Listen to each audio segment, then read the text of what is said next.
अल्लाह रब्बुल इज़्ज़त का लाख लाख शुक्र है कि जिसने अपनी तौफीक ख़ास से आपको और मुझे एक ऐसा दीन कामिल अता किया है कि जिसका ताल्लुक़ अपने मानने वालों के साथ इस दुनिया में भी कायम रहता है, क़ब्र में भी कायम रहता है और हश्र में भी कायम रहना है। और इसाले सवाब की ये मजालिस जो कभी कुल शरीफ के उन्वान से कायम की जाती है, कभी चेहलम और 40वां के उन्वानात से कायम की जाती है, कभी बरसी सालाना या उर्स के उन्वानात से कायम की जाती है। अपने गुजर जाने वालों के साथ ताल्लुक़ कायम रखने का एक ज़रिया और वसीला है। आज का प्रोग्राम जैसा कि आप हजरात के इल्म में है कि मोहतरमुल मुकाम जनाब हाजी बशीर अहमद साहिब मरहूम के ईसाले सवाब के लिए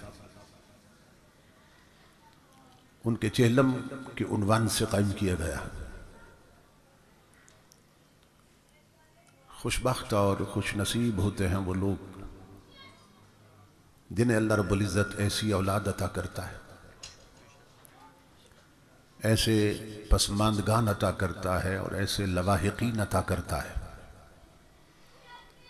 कि जो उनके इस दुनिया से चले जाने के बाद भी उनकी बख्शिश के लिए और उनके दर्जात की बुलंदी के लिए इस तरह की पाकीज़ा मजालिस का एहतिमाम करते रहते हैं।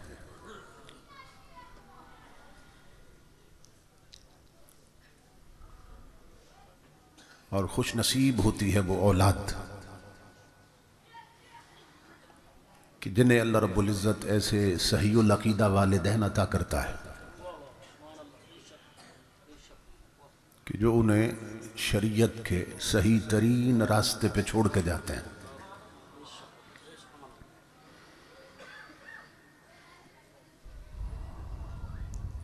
इस पूरे ख़ानदान के साथ मैं क़ल्बी तौर पे ताज़ियत करता हूँ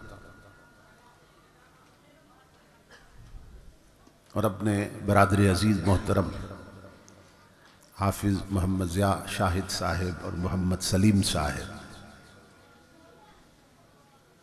के लिए दुआगो हूँ कि अल्लाह रब्बुल इज़्ज़त उनकी इस काविश को शर्फ़ क़बूलियत अता फ़रमाए और हाजी साहब के दीगर फ़र्ज़ंदान को अजर अज़ीम अता फ़रमाए कि जिन्होंने इंतहाई अक़ीदत के साथ मोहब्बत के साथ इस प्रोग्राम का एहतिमाम किया।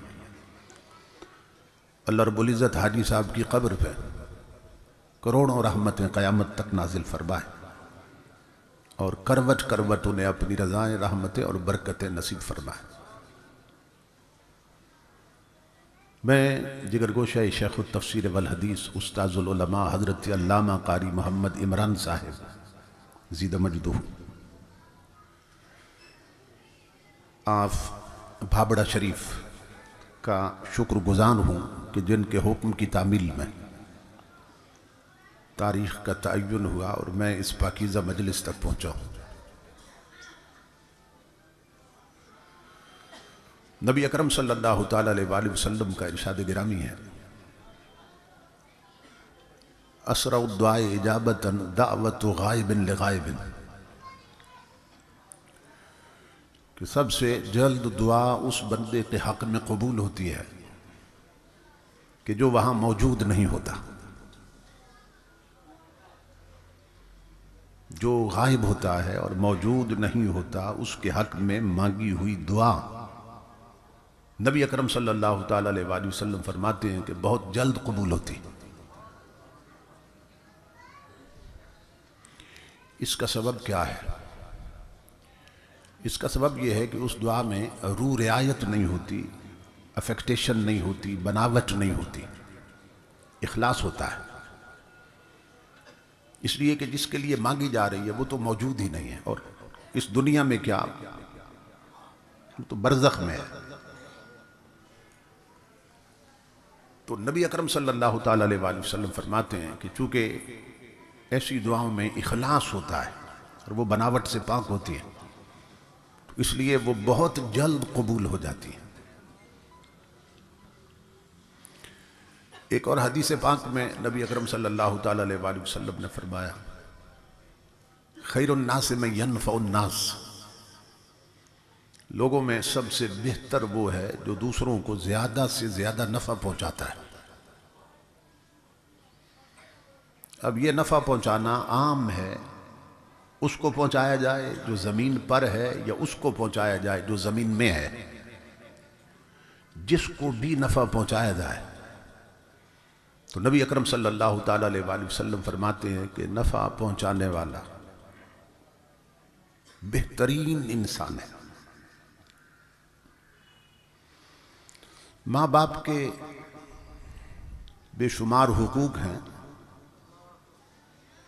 जो फराइज की शक्ल में औलाद के जिम्मे है। तो उनमें से एक बड़ा हक ये भी है कि जब वो न रहे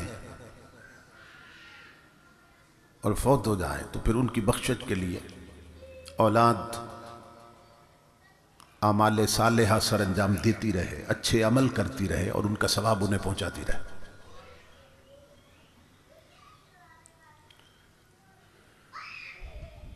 एक और हदीस में नबी अकरम सल्लल्लाहु ताला अलैहि वसल्लम का इरशाद गिरामी है, मल मय्यतु फिल क़ब्र इल्ला कल गरीक़िल मुतग़व्विस, कि कब्रों में पड़ी हुई बहुत सी मैयतें वो डूबने वाले फरियादी की तरह होती हैं। सबका हाल एक जैसा नहीं होता, मगर मेजॉरिटी की बात कर रहे हैं हुज़ूर सल्लल्लाहु अलैहि वसल्लम, अक्सरियत की, कि अक्सर कब्रों में पड़े हुए डूबने वाले फरियादियों की तरह आवाज दे रहे होते हैं कि हमें बचा लो, हमें बचा लो वरना हम हिलाक हो जाएंगे। किससे बचा लो? अपनी दुआओं के जरिए, अच्छे अमलों का सवाब भेज के हमें बचा लो। जिस तरह कोई डूब रहा हो तो उसकी जिंदगी खतरे में होती है और वो चीखता है कि मुझे बचा लो वरना मैं गर्क हो जाऊंगा। इसी तरह कब्रों में पड़े हुए बहुत से लोग चीख रहे होते हैं, आवाज देते हैं दुनिया वालों को, हमें बचा लो, अजाब से बचा लो, कब्र की सख्ती से बचा लो। सिर्फ एक बार दुरूद पढ़ के उसका सवाब हमें भेज दो, सिर्फ एक बार कुल शरीफ पढ़ के उसका सवाब हमें भेज दो। और फिर इमामुल अंबिया ने फरमाया कि यंतज़िरु दावतन तलहकुहु मिन अबिन औ उम्मिन औ अखिन औ सदीक़िन, कब्रों में पड़े हुए लोग बाप की दुआ का मुंतजिर होते हैं। जो फौत हो गए और बाप जिंदा है दुनिया में, कब्रों में पड़ी हुई मैयतें बाप की दुआ का इंतजार करती हैं। कब्रों में पड़ी हुई मैयतें मां की दुआ का इंतजार करती है। कब्रों में पड़ी हुई मैयतें भाइयों की दुआ का इंतजार करती है। कब्रों में पड़ी हुई मैयतें दोस्तों की दुआओं का इंतजार करती हैं। तलहकुहु मिन अबिन बाप, औ उम्मिन मां, औ अखिन भाई, औ सदीकिन दोस्त। हमें बाज लोग ये कंसेप्ट देते हैं कि मरने वाले खत्म हो गए और वो मर के मिट्टी हो गए, और इमामुल अंबिया बता रहे हैं कि वो मिट नहीं गए, वो कब्र में मां की दुआ का इंतजार कर रहे हैं, बाप की दुआ का इंतजार कर रहे हैं, भाइयों और दोस्तों की दुआओं का मुंतजिर है। तो जो खत्म हो जाए और मिट जाए वो भी इंतजार करता है।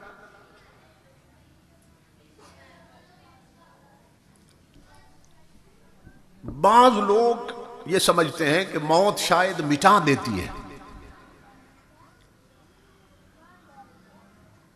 इस कंसेप्ट को क्लियर कर लें, मौत मिटाने नहीं आती है। मौत सिर्फ दुनिया बदलवाने आती है। अल्लाह रब्बुल इज्जत का बनाया हुआ निजाम है कि हम इस दुनिया में आने से पहले भी किसी दुनिया में थे। और इस दुनिया से निकलकर भी हमने किसी दुनिया में जाना है। और इसका ताल्लुक नजरियात के साथ नहीं है, हमारे अकीदे के साथ। ये पूरा प्रोसेस जो है ये कुरान हकीम ने बयान किया, हदीसों में है कि यहां आने से पहले भी हम कहीं थे और वो दुनिया छोड़ी इस दुनिया में आए, और इस दुनिया से फिर अगली दुनिया में जाना है, मिटना नहीं है। और फिर उस दुनिया से भी अगली दुनिया में जाना है, और फिर उस दुनिया से निकलकर भी अगली दुनिया में जाना है। अब ये जो दुनियाएं हैं इनका नाम क्या है? जहां से हम आए उसको कहते हैं आलम अरवाह, रूहों की दुनिया। और इस वक्त जहां हम हैं इसको कहते हैं आलम शहादत।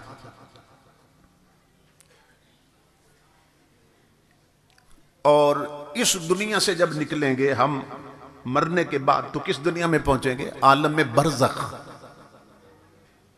बरज़ख की दुनिया। ये जो कब्र की जिंदगी है, क़यामत से पहले पहले कब्रों से उठने तक की जो कब्र की जिंदगी है, इसको बरज़खी जिंदगी कहते हैं, आलम बरज़ख। और फिर उस दुनिया से भी हमने निकलना, उसको कहते हैं फिर आलम क़यामत, अगली दुनिया में जाना। और वो दुनिया कितनी बड़ी है? उसका एक दिन 50,000 साल का है, कुरान में। यहां का दिन है 12 घंटे का, गर्मियों में बढ़ जाता है। तो वो दुनिया कितनी बड़ी होगी कि जिसका एक दिन 50,000 साल का है, उसको कहते हैं आलम क़यामत, क़यामत की दुनिया। और उस दुनिया में भी हमने हमेशा नहीं रहना है। वहां से फिर अपने अपने अमल के हिसाब से या हमने आलम जहन्नुम में जाना है या आलम जन्नत में। तो हम चले कहां से थे? आलम अरवाह से, रूहों की दुनिया से चले। अब हैं कहां? आलम शहादत में, फिर आलम बरज़ख में, फिर आलम क़यामत में, फिर या आलम जन्नत में या आलम जहन्नम और दोज़ख। तो पढ़े लिखे लोग बैठे, मैं कॉमन सेंस की बात कर रहा हूं। ये पूरा प्रोसेस मैंने बता दिया। कोई बंदा मुझे बता दे कि हम जब से बने हैं, हम दुनिया तो बदलते रहे, हम मिटे कहां पे हैं? दुनिया तो हम बदलते रहे, लेकिन हम मिटे कहां पे, खत्म कहां पे हुए?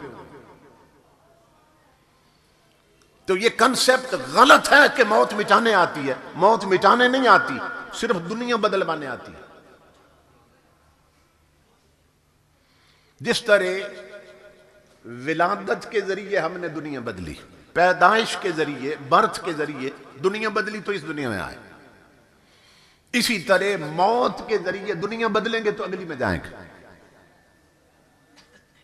ये रास्ते बनाए अल्लाह ने दुनिया बदलने के लिए। तो मौत मिटाने नहीं आती है।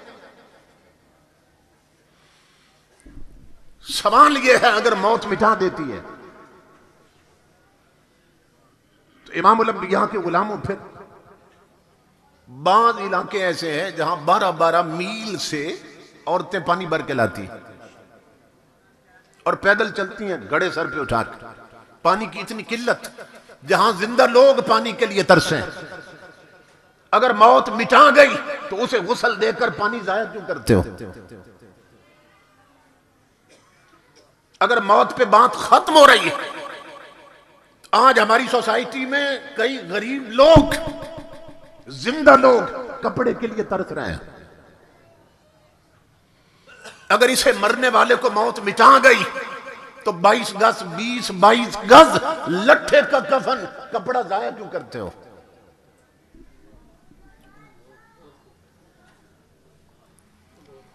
जिस माशरे में, जिस सोसाइटी में गरीबों की बेटियां नंगे सर फिरे कि सर ढांपने के लिए कपड़ा न हो। इस पर किसी ने कहा था, मिले इसीलिए रेशम के ढेर बुनती हैं कि दुख्तराने वतन तार तार को तरसे, और चमन को इसलिए माली ने खून से सेंचा था कि उसकी अपनी निगाहें बहार को तरसे।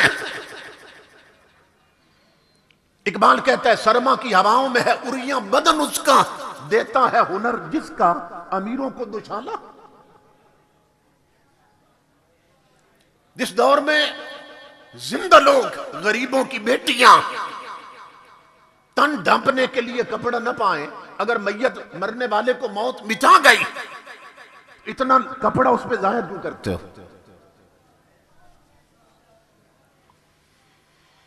और यहां रुक के एक बार अर्ज करता हूं, इमामुल अंबिया के गुलाम, मैं जब जंग के इलाके में जाता हूं या सिंध के दूर दराज इलाकों में जहां गुर्बत है, पसमानदगी है, तो वहां देखता हूं कच्चे मकानों से, झुग्गियों से गरीबों की बेटियां नंगे सर निकलती हैं, फटे हुए कपड़े, और जिस्म ढांपने के लिए कपड़ा नहीं उनके पास। लेकिन हैरान उस वक्त होता हूं जब मैं इस्लामाबाद जाता हूं तो बड़े बड़े बंगलों और कोठियों से अमीरों की बेटियां भी नंगे सर निकलती देखता हूं।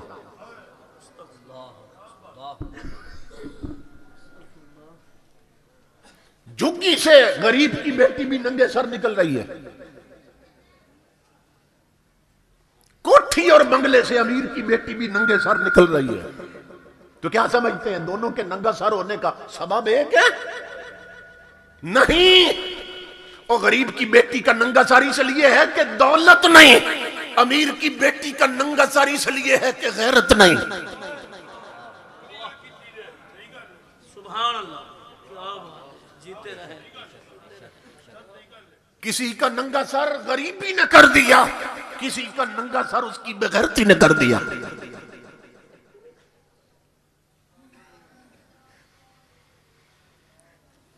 तसव्वुर करें मेरी मां बहने बेटियां भी कि हम किस दर्जे पे गिर गए। इमामुल अंबिया के गुलामों, सवाल ये है अगर मौत मिटा गई, इतना कपड़ा इस पे नया जाहिर क्यों करते हो? अगर मौत इसे मिटा गई और बात खत्म हो गई मरने पर, इसको गुस्ल देकर पानी जाहिर क्यों करते हो? और शरीयत का हुक्म है मरने वाले को खुशबू भी लगाओ। जिस माशरे में जिंदा लोग खुशबू के लिए तरसे, अगर मरने वाले को मिटा गई उस पर खुशबू जाहिर क्यों करते हो? और फिर शरीयत का हुक्म है जनाजा लेकर ना कांधों पे आहिस्ता चलो, उसको झटके ना लगे। वो अगर बात खत्म हो चुकी तो झटकों से क्यों बचा रहे हो? फिर शरीयत का हुक्म है जब कब्र में दफन करो तो मैयत का रुख कर दो किबले की तरफ, उसका चेहरा फेर दो किबले की तरफ। सवाल यह है अगर बात खत्म हो गई मरने पर तो मुंह किबले की तरफ क्यों कर रहे हो?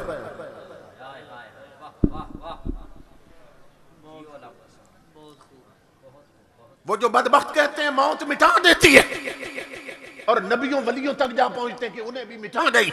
मेरा सवाल है क्यों गुस्ल देते हो, क्यों कफन देते हो, क्यों खुशबू लगाते हो, मुंह किबले की तरफ करके दफन क्यों करते हो? आसमानों से आवाज आ रही है नादान, ये खत्म नहीं हुआ, इसने सिर्फ दुनिया बदली है। इसको गुस्ल भी दे, इसे नया लिबास भी पहना, इसे खुशबू भी लगा और इसका चेहरा भी कर किबले की तरफ। क्यों? कि तूने तो अभी थोड़ी देर के बाद मिट्टी डाल के पलट आना है, इसे चंद घड़ियों के बाद दीदारे मुस्तफा होने वाला है।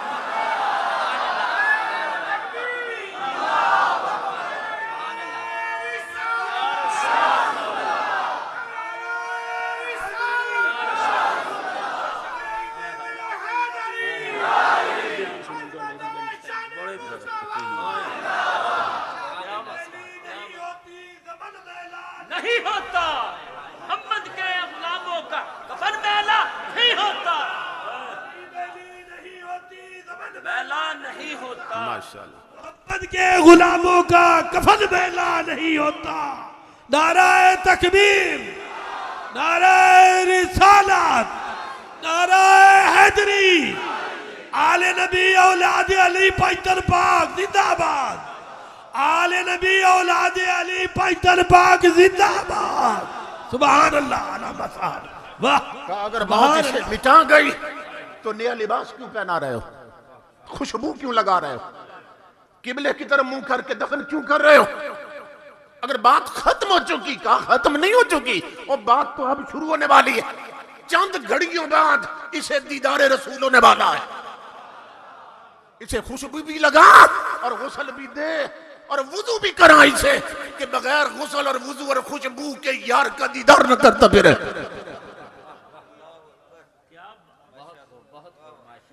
इमामुल अंबिया के गुलामों, मुंह कर दो किबले की तरफ। क्यों इधर मुंह क्यों कर दो किबले की तरफ? कहा इसलिए कि इसी साइड से तो मदीने वाला तशरीफ लाता है।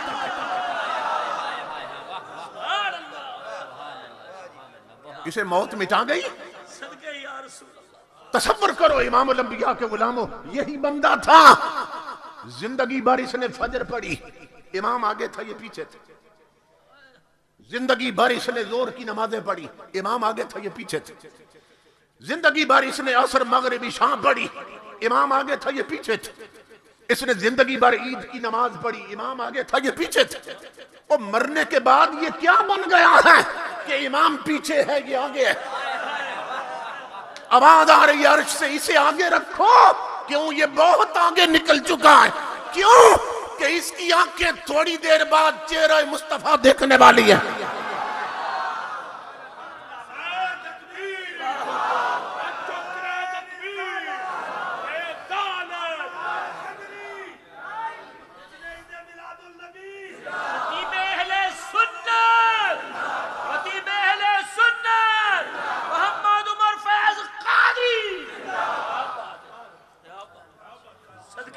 हफीज जालंधरी ने, जिन्होंने पाकिस्तान का कौमी तराना लिखा है ना, उन्होंने बड़े अच्छे शायर थे। काश हमारी जो नई नस्ल है वो उनका शाहनामा इस्लाम पढ़ा करे, ईमान ताज़ा हो जाता। उन्होंने अपनी शायरी में एक सवाल उठाया था और फिर हजरत शाह नसीरुद्दीन नसीर गोरडा शरीफ वाले, फिर उन्होंने शायरी में ही उसका जवाब दिया है। तो हफीज ने भी बहुत खूबसूरत बात की। हफीज कहता है, जहां कतरे को तरसाया गया हूं वहीं डूबा हुआ पाया गया हूं, और सपुर्दे खाक ही करना था मुझको, तो फिर काहे को न लाया गया हूं। जहां कतरे को तरसाया गया वहीं डूबा हुआ पाया गया हूं, सपुर्दे खाक ही करना था मुझको, तो फिर काहे को न लाया गया। और मेरे दोस्तों, अगर मुझ पे मिट्टी ही डालनी थी फिर गुस्ल क्यों दिए थे? अगर खाक में दबाना था मुझे फिर नया लिबास क्यों पहनाया था? सपुर्दे खाक ही करना था मुझको, तो फिर काहे को न लाया गया हूं। हजरत शाह नसीर कहते हैं, मैं बताता हूं क्यों न लाया गया। कहते हैं, नजर बाल में पाकीज़गी पड़े उन पर, मुसाफिराने लहद इसलिए नहा के चले। और नसीर उनके सिवा कौन है? रसूल ऐसा जो बख्शवाने को आए तो बख्शवा के चले। कहा इसे गुस्ल भी दो, इसे नया लिबास भी पहनाओ और चेहरा भी कर दो किबले की तरफ। क्यों? इसे थोड़ी देर बाद हुजूर का दीदार होने वाला। तो मौत मिटाने नहीं आती, दुनिया बदलवाने आती है। इसलिए हजरत उमर बिन अब्दुल अजीज फरमाया करते थे, इमाम सुयूती ने लिखा है, आप फरमाया करते थे, इन्नमा खुलिक़्तुम लिल अबद व तुनकलून मिन दारिन इला दार। फरमाया करते थे, लोगों तुम्हें हमेशा के लिए पैदा कर दिया गया, तुम्हें हमेशा के लिए पैदा कर दिया गया। अब तुमने मिटना नहीं है, सिर्फ दुनिया बदलनी है। तो मौत मिटाने नहीं आती, दुनिया बदलवाने आती। इकबाल कहते हैं, अल्लामा इकबाल, उनके खुतबात पढ़िए तो इकबाल कहते हैं, death does not exist, it is life that is the predominate reality, not death. लगाओ इकबाल पे फतवा। इकबाल क्या कहता है अपने खुतबात में? डेथ डज नॉट एग्जिस्ट, कहता मौत का कोई वजूद ही नहीं है।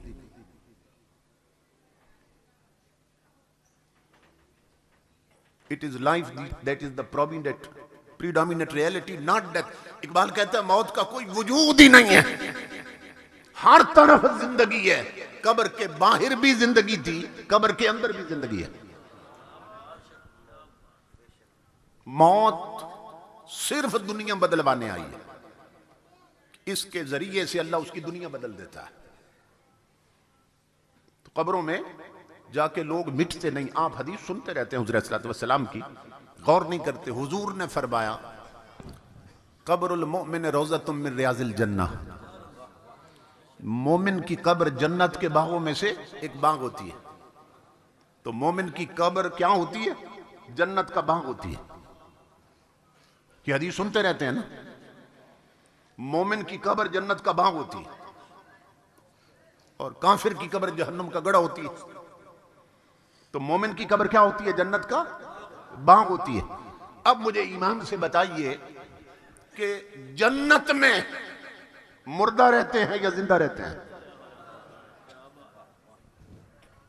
मोमिन की कब्र जन्नत का बाग है, तो क्या बाग में और जन्नत में मुर्दे रहते हैं या जिंदा रहते हैं? तो बताया जा रहा है मौत ने उन्हें मिटाया नहीं है। एक और हदीस में हुज़ूर सल्लल्लाहु अलैहि वसल्लम फरमाते हैं तोहफतुल मोमिनिल मौत, अल्लाह रब्बुल इज़्ज़त मोमिन को मौत गिफ्ट के तौर पे देता है, तोहफे के तौर पे। ये मिशकात शरीफ की हदीस उठा के देख लें, मोमिन को मौत गिफ्ट और तोहफे के तौर पे देता है अल्लाह रब्बुल इज़्ज़त। अब मुझे बताइए कि तोहफा क्यों दिया जाता है? हुजूर की हदीस पाक है, इमामुल अंबिया ने फरमाया कि एक दूसरे को तोहफे दिया करो, इससे मोहब्बत बढ़ती है। यह हदीस रसूल है कि तोहफे दिया करो, इससे मोहब्बत बढ़ती है। इसीलिए हुजूर ने फरमाया कि मोमिन को अल्लाह मौत तोहफे में देता, तो तोहफे से क्या होता है? मोहब्बत बढ़ती है, ताल्लुक और पक्का हो जाता है, ताल्लुक और मोहब्बत और मुस्तहकम हो जाती है तोहफा देने से। अब मुझे बताइए कि बंदा बंदे को तोहफा दे तो मोहब्बत और पक्की हो जाए, और खुदा अपने वली को तोहफा दे और वो मिट जाए, तो फिर ये तोहफा तो ना हुआ। तो तोहफा का लफ्ज लगाकर इमामुल अंबिया ने बता दिया कि मोमिन को मौत मिटाने नहीं आती, उसे और बुलंद कर देती है, उसका ताल्लुक अल्लाह से और पक्का हो जाता है। कलंदर लाहौरी जो है अल्लामा इकबाल रहमतुल्लाह ताला अलैह, हजरत मौलाना अब्दुल सत्तार खान नियाजी रहमतुल्लाह ताला अलैह, आप पिंडी में तशरीफ लाए तो खिताब था उनका भी और मेरे बड़े भाईजान हजरत अल्लामा साहिबजादा मोहम्मद अबू बकर चिश्ती साहिब ज़ीदा मजदो उनका भी, तो मेरा भी खिताब था। तो हम खाने पे जब इकट्ठे हुए तो बात चली अल्लामा इकबाल की, चूंकि खास ज़ौक़ रखते थे अल्लामा नियाज़ी रहमतुल्लाह ताला अलैह इकबालियात के हवाले से। तो हमने पूछा इकबाल के हवाले से आप क्या कहते हैं? तो वो फरमाने लगे कि मैं अल्लामा इकबाल के नौकर से मिला हूं, जिसकी जिंदगी गुजरी थी इकबाल की खिदमत में। उस वक्त जब उन्होंने बात बताई थी तो अभी किताबों में नहीं आई थी, अब किताब में भी आ चुकी है, रोजगार फकीर में। तो कहते हैं मैं नौकर से मिला, मैंने कहा कि आपकी पूरी जिंदगी गुजरी है अल्लामा इकबाल की खिदमत में, तो कभी कोई अजीब चीज भी देखी आपने उनकी जिंदगी में? तो वो रोने लग गया और कहने लगा कि अल्लामा साहिब ने मुझसे वादा लिया था कि मेरी जिंदगी में ये राज फाश नहीं करना है। अब चूंकि वो नहीं रहे, दुनिया से जा चुके हैं, इसलिए अब मैं बताता हूं। मैंने कहा क्या बात? कहने लगे कि एक रात मैं अपने कमरे में सो रहा था, रात के 3 बजे का वक्त होगा, 2, 3, 4 बजे का वक्त, पिछला पहर था। तो अल्लामा इकबाल ने ना मुझे जगाया आके, तो मुझे कहने लगे कि मेरे एक मुअज़्ज़ज़ मेहमान आए हैं, तो वो लस्सी पीना चाहते हैं और जाओ कहीं से ताजा लस्सी बनवा के लाओ। वो नौकर कहता है मैं उठा और परेशान हुआ कि इस वक्त मेहमान आए हैं और लस्सी पीना चाहते हैं, तो ये लस्सी पीने का कौन सा वक्त, और इस वक्त लस्सी कहां से मिलेगी। खैर मैं नौकर था, अब क्या करता, मैं किचन की तरफ गया, बर्तन उठाना चाहा, इकबाल ने कहा मैं खुद धो के देता हूं।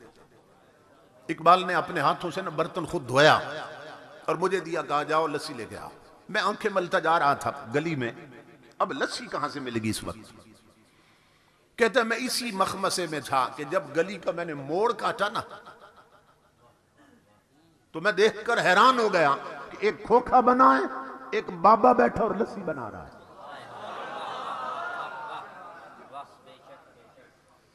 मैं हैरान हो गया, ये रातों रात दुकान कैसे बन गई, खोखा कैसे बन गया, और इस बाबे को मैंने पहले कभी नहीं देखा। ये भी सवाल था, ये कौन है, और दिल में खुशी भी हुई कि चलो काम करीब से हो गया, दूर नहीं जाना पड़ा। तो ये सुबह ताकीद करेंगे ये खोखा किसने बनाया। मैं गया बाबा जी के पास, सलाम अलैकुम, वालेकुम सलाम, अलैक सलैक के बाद मैंने कहा जी लस्सी बना दे। उन्होंने लस्सी बना के दी। जब मुझे बर्तन थमाया उन्होंने, तो मैंने कहा बाबा जी कितने पैसे हैं, तो वो हंस के फरमाने लगे ले जाओ, इकबाल से हमारा मामला चलता रहता है, इकबाल से हमारा मामला चलता रहता। वो कहता है मैं इस पर और हैरान हुआ कि ये बाबा जी इकबाल को भी जानते हैं और मैं इकबाल के हर जानने वाले को जानता हूं, और मैं इस बाबे को नहीं जानता। बहुत हैरान मैं आया, मैंने अलामा साहब को ना बर्तन दिया, उन्होंने कहा अपने कमरे में जाओ। मैं अपने कमरे में बैठा था चारपाई पे, वो मेहमान की खिदमत में गए और लस्सी पेश की। थोड़ी थोड़ी बातों की आवाज आ रही थी। अब मैं मुंतजिर था कि अगला क्या ऑर्डर है, मेहमान यहीं ठहरेंगे या अभी रुखसत होंगे। कहते हैं मैंने महसूस किया कि मेहमान रुखसत हो रहे हैं। मैंने देखा सेन में मेहमानों ने इकबाल को सीने से लगाया, पेशानी चूमी और निकले। मैं दौड़ा, मैंने कहा लामा साहब मैं कुंडी लगा देता हूं, आप सो जाएं। इकबाल अपने कमरे में, मैंने कुंडी नहीं लगाई। मैं ना पीछे निकला कि देखूं तो सही आधी रात को आने वाला कहां जा रहा है, ये मेहमान कौन था।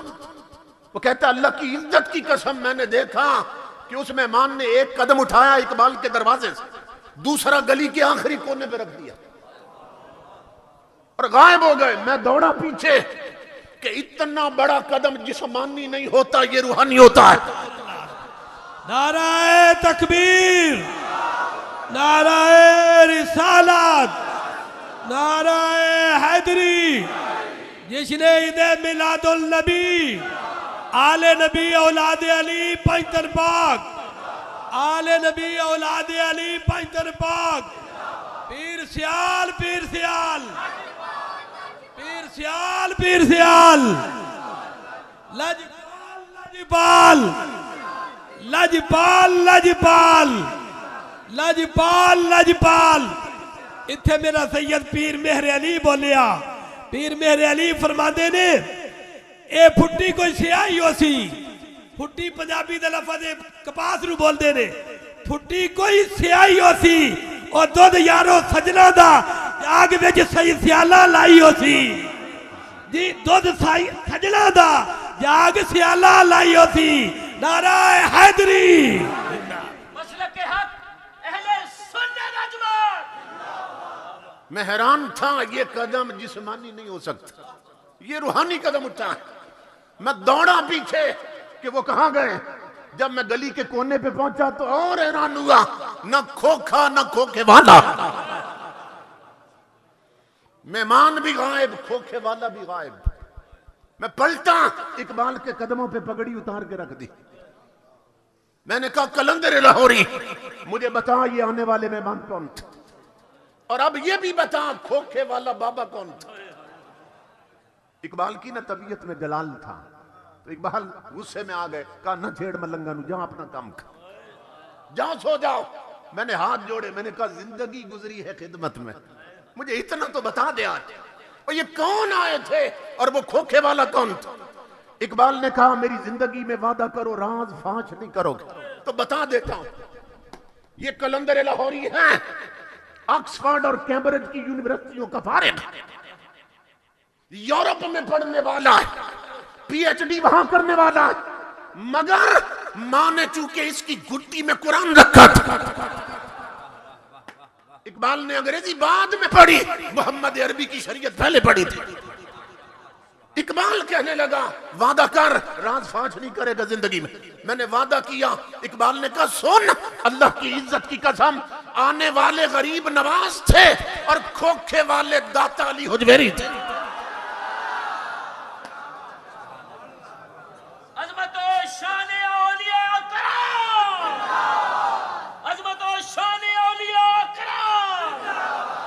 इसीलिए इकबाल कहता है death does not exist, it is life that is the predominant reality not death. कहता है मौत का कोई वजूद नहीं, कब्र के बाहर भी जिंदगी थी, कब्र के अंदर भी जिंदगी।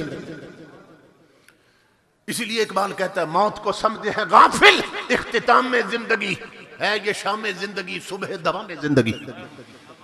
इसीलिए इकबाल कहता है फना कैसी बका कैसी जब उसके आशना ठहरे, फना कैसी जब उसके आशना ठहरे।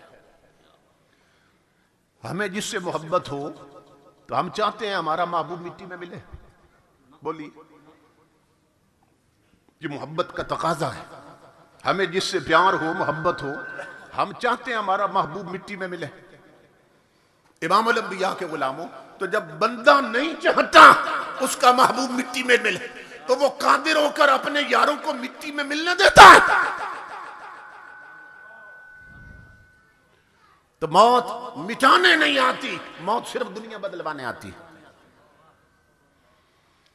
इसीलिए इमाम अल अंबिया ने फरमाया तोहफतुल मुमिनिल मौत, मोमिन को अल्लाह रब्बुल इज्जत मौत गिफ्ट के तौर पे देता, तोहफे के तौर पे देता। तो मौत मिटाने नहीं आती, सिर्फ दुनिया बदलवाने आती। इसलिए मेरे आका के गुलामों, एक और हदीस में हुजूर ने फरमाया कि मेरे बाज गुलाम ऐसे हैं इज़ा उदखिलल मय्यतुल क़ब्र मुस्सिलत लहु शम्सु इंदा गुरूबिहा, कि जब उन्हें कब्र में रख दिया जाता है ना तो फिर सूरज को वक्त असर पे ले आता है अल्लाह रब्बुल इज्जत। कब्र में अगर आधी रात के वक्त भी मैयत को दफन करें तो जब कब्र वाले बनाने वाले और मिट्टी डाल के पलट के आ जाते हैं तो मैयत को कब्र में वक्त असर मालूम होता है। वो देखते हैं सूरज डूबने वाला है तो मुस्सिलत लहु शम्सु इंदा गुरूबिहा, हदीस में कि अल्लाह सूरज का तमस्सुल फरमाता है और वक्त गुरूब पे उसको दिखाता है। अब ये जब मंजर बन जाता है अब फरिश्ते आते हैं सवाल करने के लिए। आप जानते हैं ना, हदीस पाक सुन रखिए, 3 सवाल करते हैं फरिश्ते, मर रब्बुक वमा दीनुक वमा कुंत तक़ूलु फी हक़्क़ि हाज़िर रजुलिल लज़ी बुइसा फ़ीकुम। तो उधर फरिश्ते आते हैं सवाल करने। अब हदीस के लफ्ज़ सुनिए, इमाम अल अंबिया फरमाते हैं फयजलिसु, वो उठ बैठता है कब्र में। ये मिट गया है तो उठ बैठा कौन है? बाज बदबख्त कहते हैं ना, नबी वली कब्रों में करवट भी नहीं बदल सकते। और इमाम अल अंबिया बता रहे हैं ये मेरा गुलाम है, फरिश्ते आए हैं, ये कब्र में उठ बैठा है। फयजलिसु, उठ बैठता है, यमसउ ऐनैहि, अपनी आंखें मलता है। क्यों? मिट के नहीं उठा, सो के उठा है। आंखें वो मलता है जो सो के उठा। यमसउ ऐनैहि, आका फरमाते हैं आंखें मलता है। इधर फरिश्ते सामने आ जाते हैं, वो कहते हैं मर रब्बुक, बता कब्र में आने वाले तेरा रब कौन है? वो फरिश्तों को देखता और फिर सूरज को देखता है। इमाम अल अंबिया फरमाते वो देखता है सूरज डूबने वाला है। फरिश्ते पूछ रहे हैं तेरा रब कौन? वो हटाता है फरिश्तों को, यूं धक्का देता, कहता दऊनी उसल्ली, पीछे हट जाओ, पहले असर की नमाज पढ़ने दो फिर जवाब देता हूं।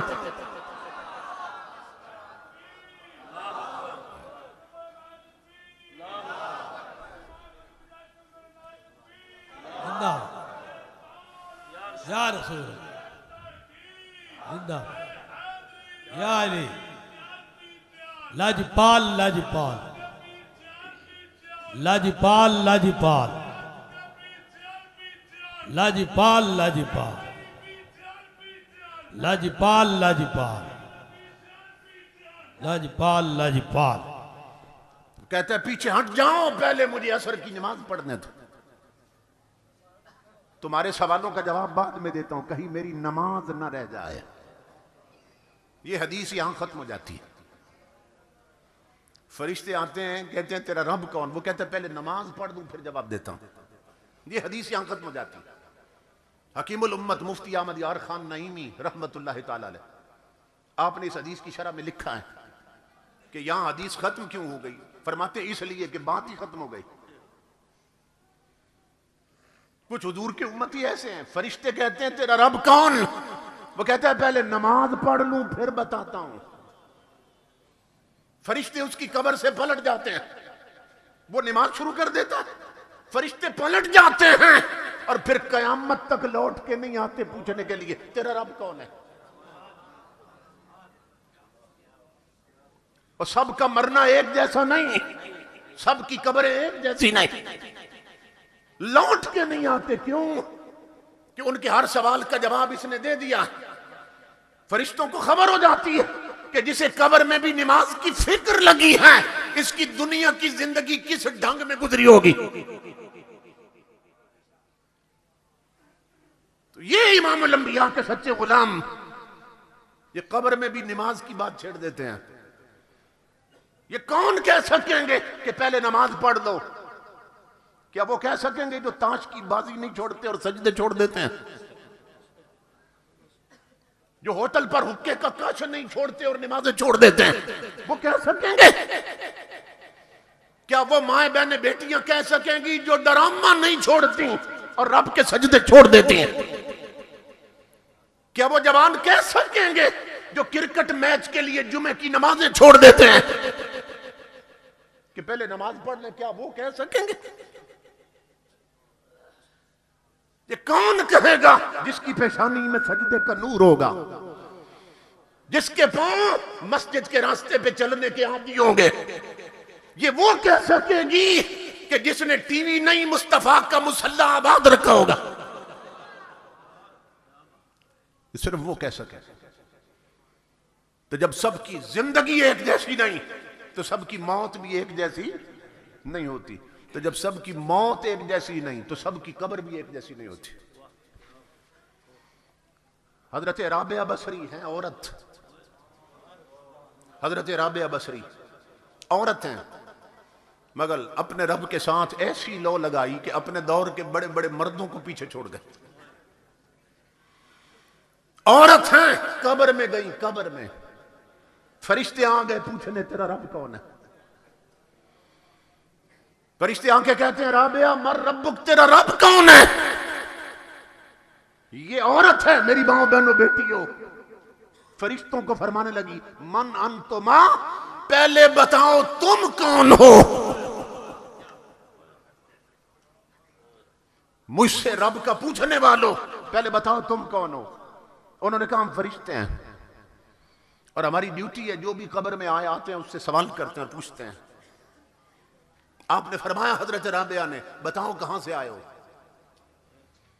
फरिश्तों ने कहा आसमानों से आए। कहां से आए? आसमानों से आए। जब कहा ना आसमानों से आए, हजरत राबिया बसरी जलाल में आ गई और फरमाया तुम ऊपर से इतना नीचे आए, तुम्हें रब नहीं भूला? मैं सिर्फ 2 गज नीचे गई, मुझे यार कैसे भूल सकता है? तकबीर, नाराए रिसालत, नाराए हैदरी, नाराए हैदरी, पीर सियाल, पीर सियाल, लाजपाल, लाजपाल। अल्लाह अल्लाह किए जाने से अल्लाह ना मिले तो अल्लाह वाले हैं जो अल्लाह से मिला देते हैं।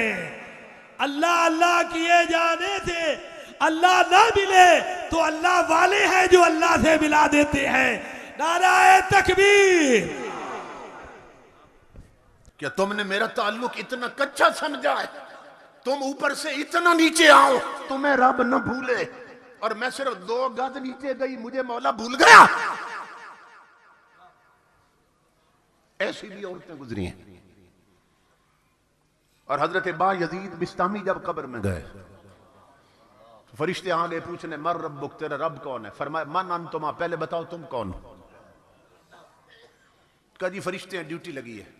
आपने फरमाया तुम्हें नहीं मालूम जब किसी के पास जाते हैं तो सबसे पहले हुजूर की सुन्नत क्या है? अस्सलाम वालेकुम कहते हैं, ना सलाम ना दुआ, और आंख के गुफ्तगू शुरू कर दी, रब कौन है? निकलो कब्र से पहले मेरे रसूल की सुन्नत अदा करो। फरिश्ते कब्र से बाहर करिए अस्सलाम वालेकुम, फरमाए वालेकुम अस्सलाम, अब आ जाओ। कब्र में दाखिल हुए, कहा अब पूछो, कहा बताइए जी रब कौन है? आपने फरमाया मुझे ये बताओ, ये जो मुझे तुमने सलाम कहा तो मोमिन समझा या काफिर समझा? मोमिन समझ के सलाम कहा या काफिर समझ के? उन्होंने कहा जी मोमिन समझ, क्योंकि काफिर को सलाम नहीं कह सकते। उन्होंने कहा जी मोमिन समझ के सलाम कहा है। तो आपने फरमाया फिर मोमिन तो वही होता है जो उसे मानता है। और फिर ये बताओ, अगर मैं कह दूं तुम्हारे सवाल के जवाब में मेरा रब अल्लाह है, और तुम पलट के जाओ जिधर से आए हो, अल्लाह कह दे बा यजीद मेरा बंदा नहीं है, तो मेरी मानोगे या उसकी मानोगे? फरिश्ते कहने लगे जी उसकी मानेंगे। तो हजरत बा यजीद फरमाने लगे फिर इतना लंबा सफर करने की जरूरत क्या थी? वही उसी से पूछ लेना था बा यजीद तेरा है कि नहीं है। इन्हें मौत मिटा सकती है? ये वो लोग हैं जिनके लिए मौत तोहफा बनी। एक फरिश्ता दूसरे से कहने लगा ओ यार ये कौन बाबा आया? हम सवाल करते हैं ये पलट के हम पे कर देता, ये कौन है? जब उसने फरिश्ते से कहा ना ये कौन है, उस वक्त मेरे रब की आवाज आई, इससे न पूछ कौन है, मुझसे पूछ ये कौन आया है। हाजा अबू यजीद, अल्लाह बता रहा है, अब तारुफ करवा रहा है फरिश्तों को ये कौन आया है। फरमाया हाजा अबू यजीद आशा फी मोहब्बती व माता फी मोहब्बती व बोदे फी कब्र ही कदालिक व युबसो कदालिक। फरिश्तों लौट आओ इसकी कब्र से, ये मेरा आशिक बा यजीद है, इसे मेरे इश्क की मस्ती चढ़ी हुई है। अल्लाह तारुफ करवा रहा है, ये मेरा आशिक है, इसे मेरे इश्क का नशा चढ़ा है।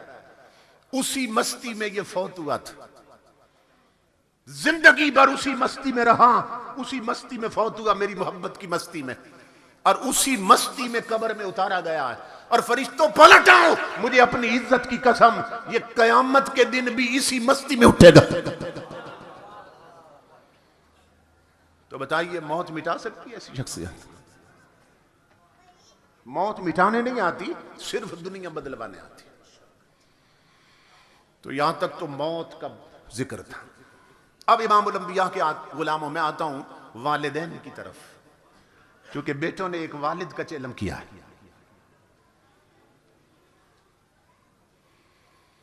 ये ज़हन में रखिए,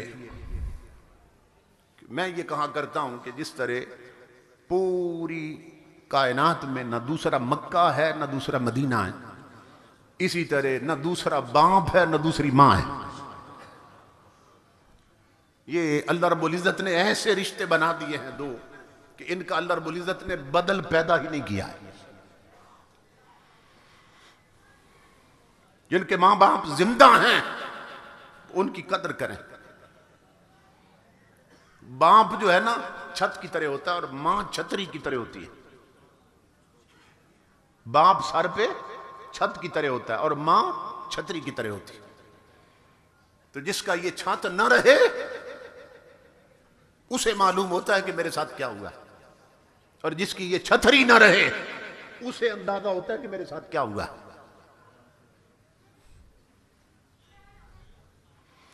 अल्लाह रब्बुल इज़्ज़त ने न दूसरी मां पैदा की न दूसरा बाप पैदा किया।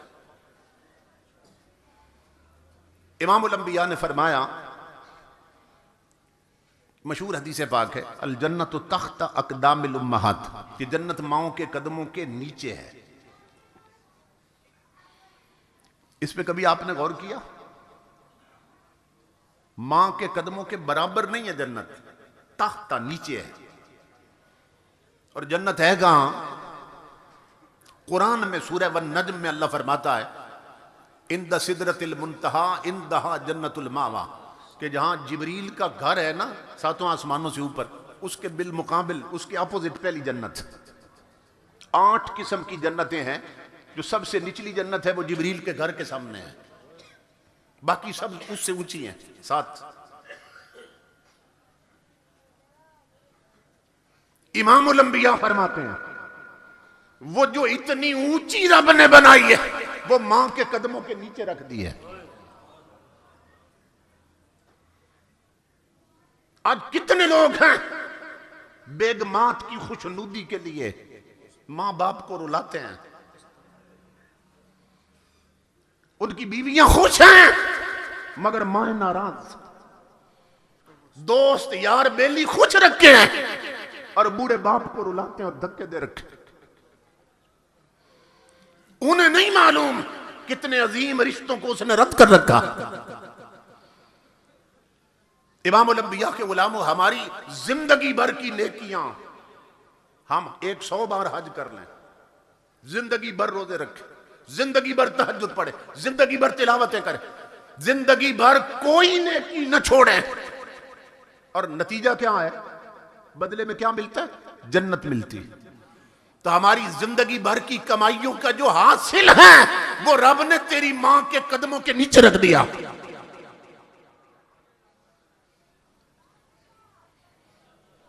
मां के सामने इतनी ऊंची शय भी इतनी नीची हो गई।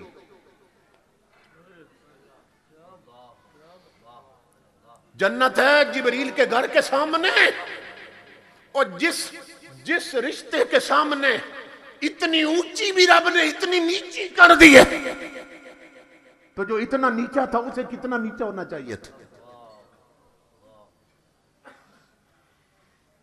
तो मां के कदमों के तले जन्नत है। क्या मतलब? कि जिस मुकाम पर जन्नत की बुलंदी खत्म होती है वहां से मां के तलवे शुरू होते हैं। इमामुल अंबिया के गुलामों, मैं इस्लामाबाद में खिताब कर रहा था तो कुछ वहाँ प्रोफेसर्स भी आए हुए थे। उन्होंने कहा कि ये तो हम सुनते रहते हैं उमर साहब कि माँ के कदमों तले जन्नत, ये बताइए बाप के कदमों तले क्या है?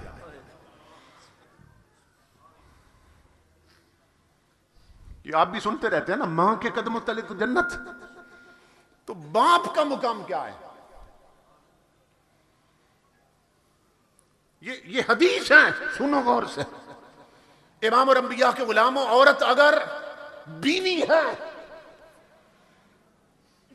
औरत अगर मां है, तो हर मर्द की जन्नत मां के कदमों तले, और औरत अगर बीवी है तो हर औरत की जन्नत खामद के कदमों तले।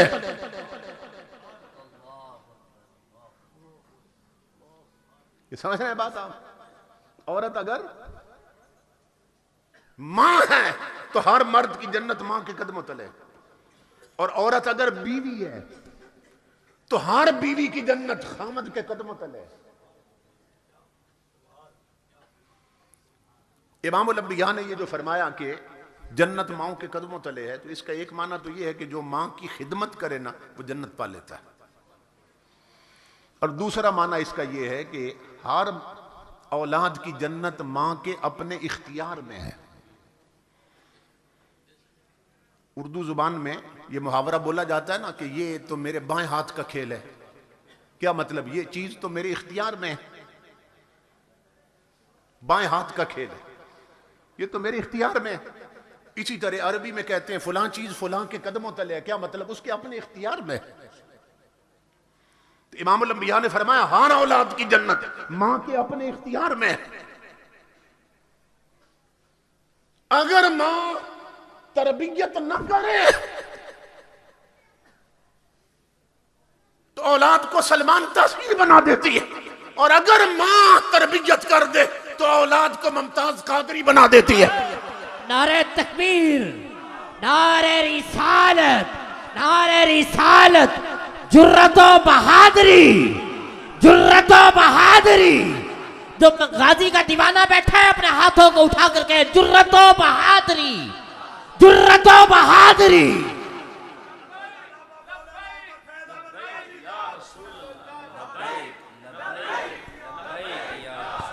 हर औलाद की जन्नत मां के कब्जे में है, इख्तियार में। अगर मां ना चाहे औलाद जहन्नमी हो जाए, मां चाहे तो औलाद जन्नत की मालिक बन जाए। हर औलाद की जन्नत अल्लाह ने मां के कदमों तले रख दी, उसके इख्तियार में रख दी। इमामुल अंबिया के गुलाम हो तो नतीजा क्या निकला हदीस का कि मां की खिदमत से जन्नत मिलती है, और बाप की खिदमत से क्या मिलता है?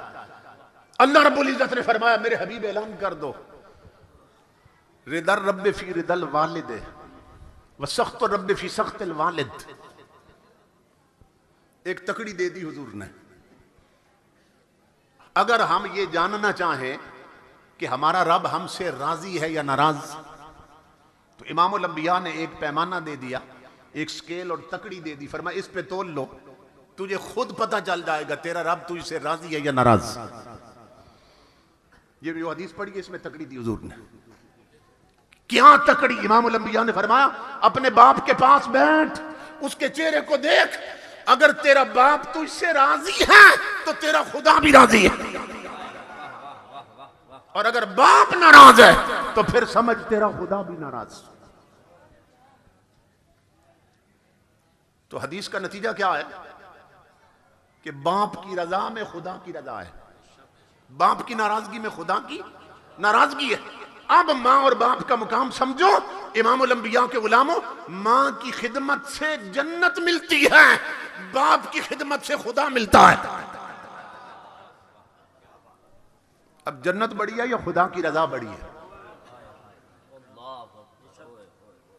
बाप की रजा में खुदा की रजा है, और मां की खिदमत से जन्नत मिलती है।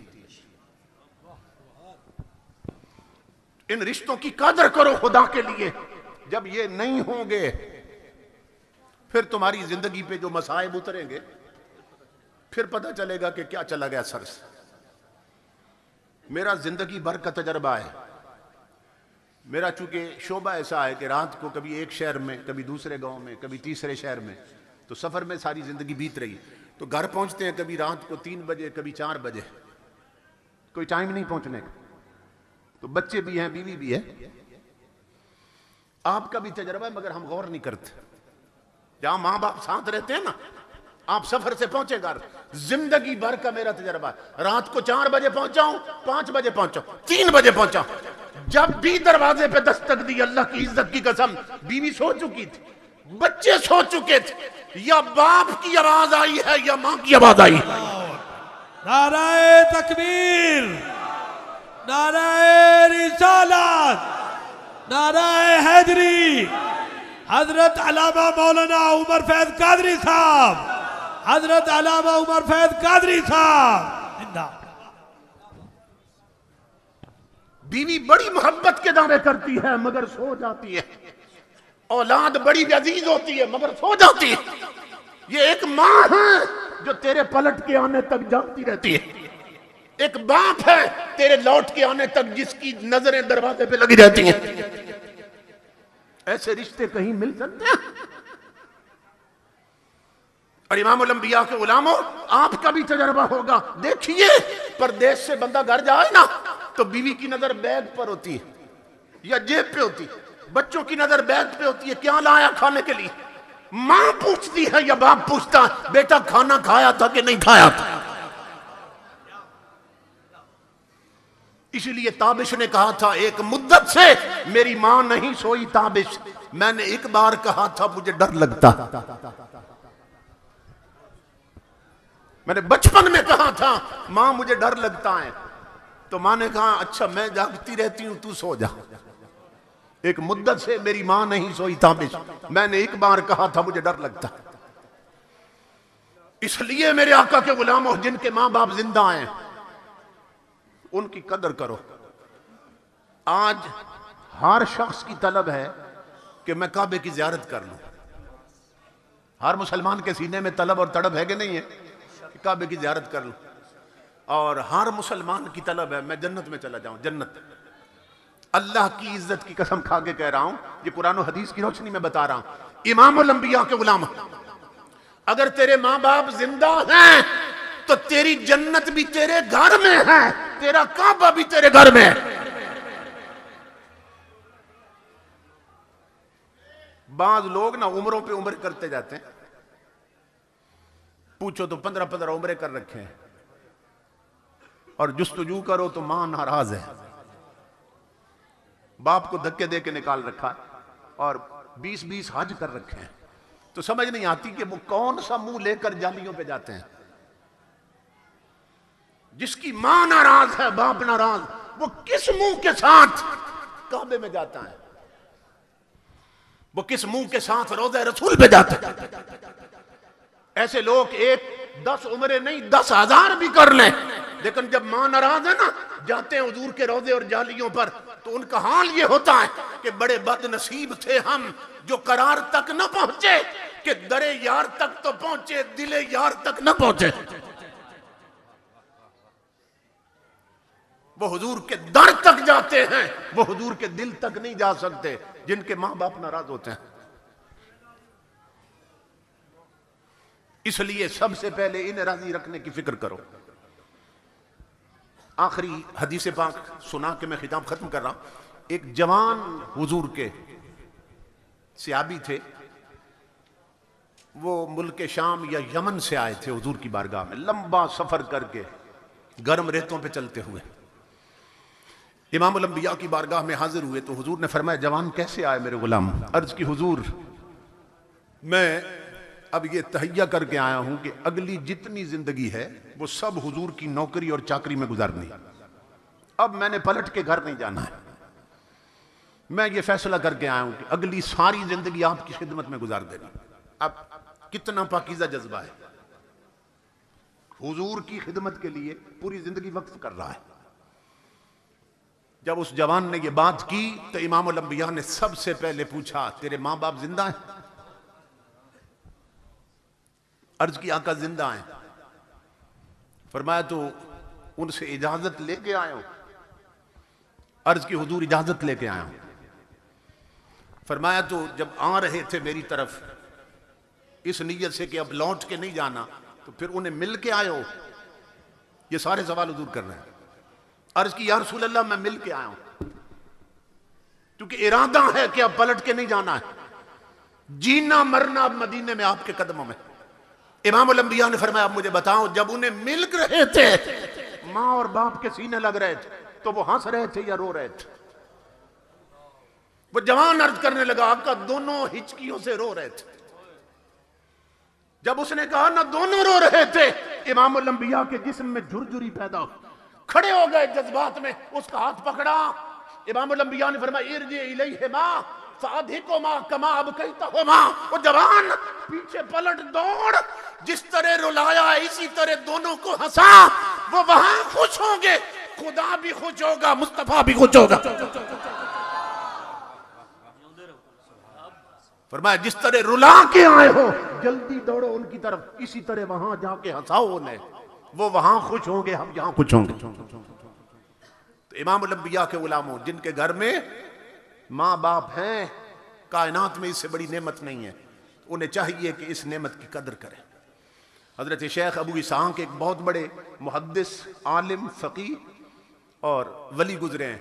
सुबह जब क्लास पढ़ाने के लिए बैठे तो 2 शागिर्द अर्ज करने लगे, हुजूर रात को एक ख्वाब देखा, उसकी ताबीर बता दे। आपने फरमाया, पहले तू बयान कर, फिर दूसरे का सुनते हैं। उसने जब बयान किया, उसने कहा, हजरत मैंने आपके बारे में ख्वाब देखा है कि रात ख्वाब में देखता हूं कि आपकी दाढ़ी में हीरे और मोती लगे हुए हैं और नूर की किरणें निकल रही हैं, तो ये क्या है? दूसरा तालिब इल्म कहने लगा, हजरत अल्लाह की इज्जत की कसम, यही ख्वाब मैंने देखा है आपके बारे में। आप रोने लग गए। हजरत शेख अबू इसहाक ने कहा, क्या फरमाया? इसकी ताबीर तो रात को पूरी हो चुकी, तुमने ठीक देखा। हजरत हमें भी तो बताएं। फरमाया, सुनो, रात को जब मैं घर गया ना इशा पढ़ के, मां सो रही थी चारपाई, मैं पांव की तरफ जमीन पे बैठकर उसके पांव दबाता रहा रात भर। बार बार मेरी दाढ़ी मां के पांव से लग जाती थी, जो दाढ़ी मां के तलवों से लगे उसमें हीरे मोती नजर ना आए तो क्या नजर आए, और उसे नूर ना निकले तो क्या निकले। इसलिए मां बाप की कदर करो। जब ये नहीं होते उस वक्त पता चलता है कि कितनी नेमत सर से उठ गई। हमारे पीर साहब दरिया शरीफ, अल्लाह ताला उनका साया सलामत रखे, तो उनकी जब वालदा फौत हुई तो जनाजे पे उन्होंने एक बात बड़ी अजीब की। लाखों मुरीद हैं उनके, तो फरमाने लगे, मुरीदों तुम्हारा नुकसान नहीं हुआ, मेरी मां मरी है, मेरा हो गया, मेरा नुकसान हुआ। क्या कि तुम्हारे लिए दुआ करने वाला मैं हूं, जो मेरे लिए करती थी वो चली गई है, कि जिसके सहारे मैं जीता था। तो जब इनका हाथ पीछे ना उठे ना, आने वाली बलाएं और मुसीबतें उन्हें रास्ते मिल जाते हैं। वो किसी ने कहा है कि न जाने कौन दुआओं में याद रखता है, मैं डूबता हूं समंदर उछाल देता है। क्यों? पीछे मां के हाथ उठे रहते हैं, बाप के हाथ उठे रहते हैं। तो मुझे ये बहुत ज़्यादा खुशी हुई कि बच्चों ने अपने वालिद गिरामी जैसा उनका मिजाज था उसी के मुताबिक उनका चेलम किया। अल्लाह रब्बुल इज़्ज़त इनकी कावश को शर्फ़ क़बूलियत अता फरमाए और उनकी कब्र पर करोड़ों रहमतें नाजिल फरमाए और करवट करवट उन्हें अपनी रज़ाएँ रहमतें और बरकतें नसीब फरमाए। मैं अपने अजीज़ भाई हज़रत अल्लामा कारी गुलजार अहमद साहब खतीब आज़म गुजरात का भी शुक्रगुजार हूँ, बड़ी शफ़क़त फरमाते हुए साथ तशरीफ़ लाए। अल्लाह सब का आना कबूल करे। वमा अलैना इल्लल बलाग़।